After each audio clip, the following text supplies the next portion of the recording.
pulled off as well, so yellow flag still being shown. For why keeps, for why. We were told there'd be green flags when they're allowed to race. So we're now being told there are green flags somewhere. Can't see a marshal's post from where I am. Yeah. Green flags there as they enter the Porsche curves. But the cars were going flat chat long before, and Andre Lotterer really got the jump. Damien Folger, that was vital, wasn't it? Because he wants to leave the Toyotas to deal with Alan McNish in the #2 car as he tries to make his escape. And look how the 5 hybrids have caught Rebellion napping. They've broken away from the petrol cars, Damien, already. Yeah, and you could just see before the Porsche curves there, Andre Lotterer was just weaving to heat up his tyres before he went in. Well, in defence of the Rebellion car of Nick Heidfeld, I would point out the Toyota and the Audis in front have got an extra 200 or 300 horsepower, so, you know, fairly dues. It's not quite comparing like with big slide over that wet AstroTurf. McNish, I think. Yeah. Pinch an inch here and it'll pinch you back. We're on board in second place with Nico Lapierre. Well, he didn't get to lead on the first lap. He didn't get to lead at the end of the first hour.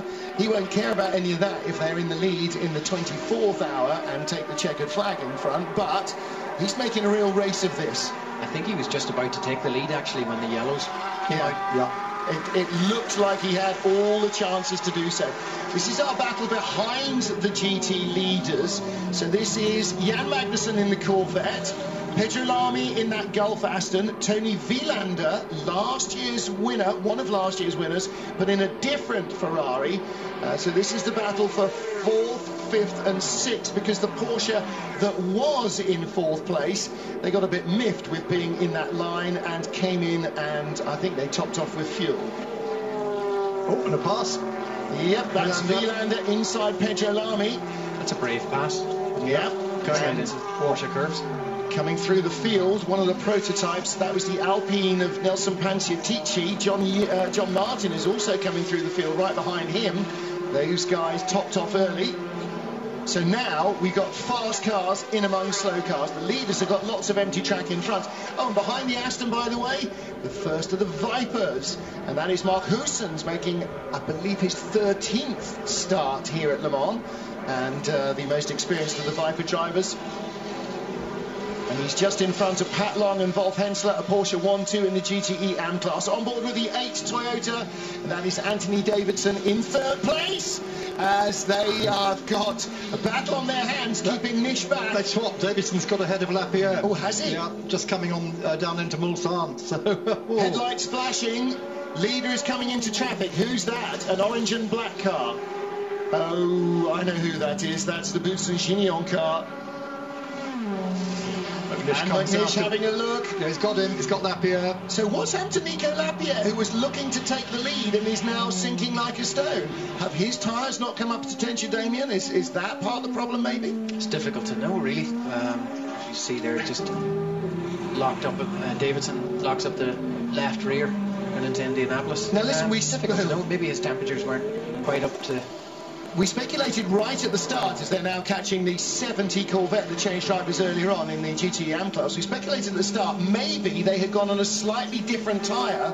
Maybe the Audis were on pure slicks, and maybe the Toyotas were on the slick immediate that Michelin have introduced, and maybe they just had a better tyre for those nasty conditions, and maybe it's not quite as better this time. Well, the Audis are flying now, Damien. Look at that. Fastest sector 1 for Lotterer and fastest sector 2 for McNish.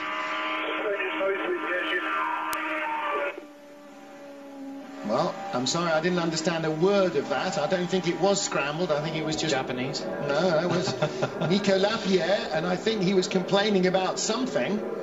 And so, in that battle at the beginning, when it was greasy, and the Audis weren't running away and the Toyotas were all over them, was that a tyre deal? Did Audi go on a pure slick?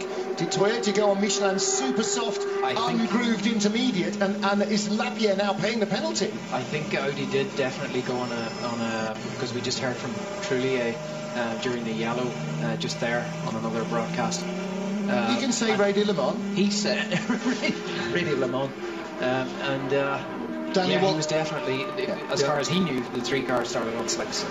Danny Watts is back with his friends in P1, so we've got the 8 P1 cars in the top 8. Danny having started from 36th on the grid. All the red blocks together. Yeah, absolutely. Down pit road comes the 24 Oak Racing Morgan. And that car was in the lead in the P2 class. Olivier Pla comes in for hopefully Just Fuel and a top-up of water bottle going in. Lotterer has just set the fastest lap of the race, 3:25.8. So that is that a 3:25 or 3:28? It's so hard to read. 3:25.8, 3 seconds of pole lap. So the Audis have now got the tyre and the car for the conditions. The race is on again here at Le Mans.